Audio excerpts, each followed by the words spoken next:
What's going on, everybody? It's a beautiful Friday out here. Headed home. Not a whole lot going on today, it seems like, in terms of news and everything. I didn't hear no hot financial news. I was listening to Matt and Shane's Secret Pod. If you don't know who that is, Shane Gillis and his boy. One of the best pods out there. If you don't know what it is, go check it out. But they're interviewing RFK today. I don't know if you've ever listened to him talk, but I like what he's talking about for the most part, but god damn is he hard to listen to. I mean, his voice is, I don't know what happened to make his voice fucked up. I think he claims it's a vaccine injury.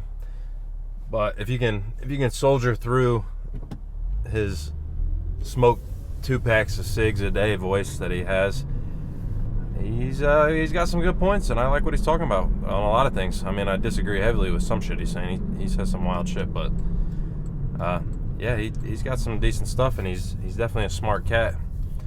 And it honestly makes me a little sad to think that he will have no shot at winning anything, presidential, nothing. I mean, here in the United States, if for some reason there's somebody not from the United States watching this, basically, if you're not Republican, Democrat, you ain't winning shit. It's not really, I don't think it's ever been done, I think, unless Roosevelt did it one time when he ran, like, Green Party or some shit like that way back in the day, but it hasn't been done in modern times, I would say. Speaking of which, I got a guy with a FJB sticker on the back of the Jeep right in front of me, so that tells you something about where we're at.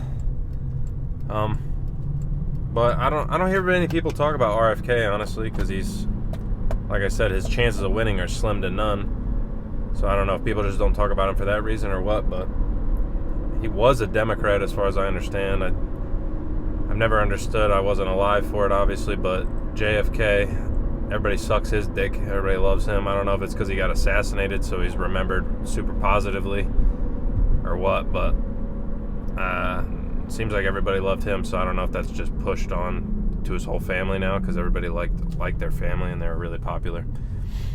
But he's mainly talking about economics, finances. I don't know what his overall plan is, but he's just talking about, the last part I listened to before I cut it off was he's talking about housing, which obviously if you've watched any of the other videos, I've talked about it a couple times already, and I'll keep talking about it because it's just insane. I mean, people my age, people your age, hopefully if you're watching this, I mean, younger people can't afford anything, man.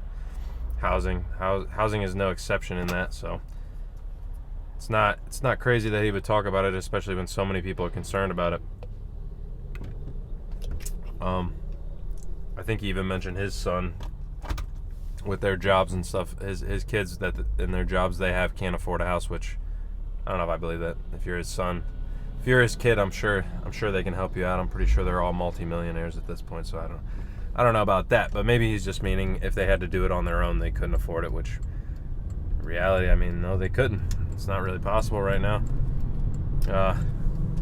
And related to that, my wife just texted me earlier. She's doing the math on the child care and everything with her work after we have to start paying for child care and things like that through her job.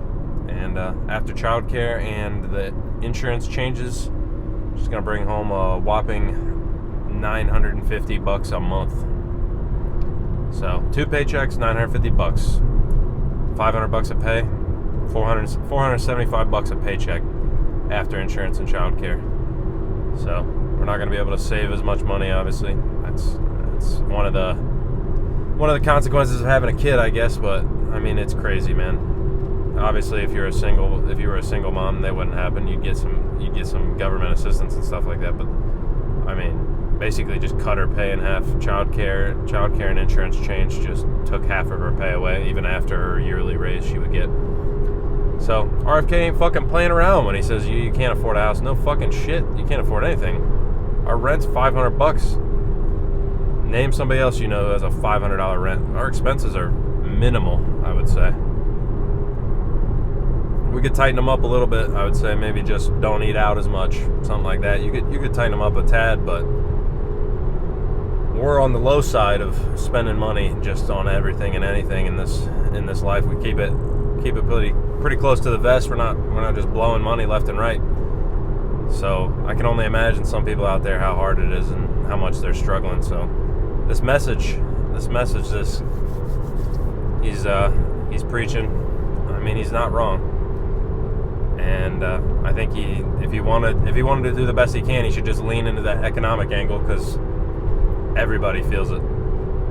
Everybody. I mean, even if you are rich, at least if you're super super rich to where you're just detached from real life, maybe not, but even if you make good money, you still probably notice these things happening, at least to the people around you, because it's affecting everybody, and people are starting to get pissed off about it, I think, and I'm one of them. I don't know how you feel about it. I've made a couple other videos that it's how everybody has a negative outlook. I mean, it's impossible to not be a little negative about it. Not that you can't get ahead and succeed. You definitely can. Doesn't make it not annoying just because you can weather the storm and still do your own thing and get ahead, save up some money, live off less than you make and stuff like that. Doesn't mean it's still annoying to look at past generations of people where they were able to afford houses, cars, raise a family, and still get ahead while you basically are living with yourself or a roommate, and you can't even fucking save up enough money to get out of your apartment. So it strikes a little bit of a chord with me, even though I think I'm doing pretty good. It still is aggravating, and I'd like to know how you guys feel about it too, because I think that's most of the people out here are feeling the same way. I don't know how a lot of people are doing it. Like I said, I don't think he has any shot at really getting elected, but either the other, Trump, I don't know, Trump probably will lean heavy into the economic stuff, especially yesterday I made a video about them. They're going to debate each other a little bit, but if he's smart, he would just lean into the economics, because what are you going to say? Stock market all-time high. Who gives a fuck? I mean, old people about to retire, the only people I would say that, and obviously the super rich who own a lot in the stock market. Like, I have my 401k in there. Like, do I care if the stock market's through the roof right now? Like, all-time high? No. Fucking groceries are $800 a month, man. Fuck the stock market. I don't really care about the stock market. House price is $450,000. So, old Joey's gonna be like, what? The stock market's at an all-time high. Regular people don't feel the impact of that. You're not talking to the the common man when you bring up the stock market. So, jobs, how much you're getting paid, how much can you afford, regular everyday things. That's gonna be the main sticking point. So, it'd be interesting. I don't think they're gonna let RFK get in on these debates, but it'd be interesting. Like I said, his voice is. The way he talks, whatever happened to him that caused his voice to be like that is a little tough. But if you can get through it, I think he's a smart dude, and he's obviously this is his whole life is politics. I would say pretty much his whole family's legacy is politics. So he isn't a complete idiot about it. Definitely, he's well above that. I think in terms of political sense, he's probably definitely smarter than Biden or Trump by a long shot, I would say. Trump's more of a just populist play to the crowd type, I think, and RFK is more of a true politician, which I don't know how you feel about that. To me, doesn't bode well if you're deep in the politics. I don't really trust you that much, but at this point, who gives a shit? Give anybody else a shot, dude. I mean, Trump got one shot. I don't think he didn't do a whole lot, but I think he was being held up in a lot of ways by other people around him and things like that. And if you gave him a second chance, maybe he would just start firing motherfuckers and just cutting things off, shutting things down, hopefully spend less money. But I don't know if that's necessarily true, and I think it'd be interesting. I mean, fuck it, just give RFK a shot. Who cares? What's he gonna do, make it worse? It's already pretty bad in terms of political outlook of the United States. I don't think it looks that great, so who cares? He's at least younger than both of them by a little bit, so we're headed the right direction. Let anybody else step up to the plate, try something, try anything, mix it up a little bit. That's where I'm at. I really honestly don't care anymore. like I just said, I don't think the president dictates how your life's gonna go. That's not really a thing, but who knows? We can try something different, see if we can improve it a little bit here or there. There's a little turtle on the road. I hope he doesn't get ran over. But besides that, I think if you got some spare time, go check out the podcast. I'll leave the link to that under this, I think.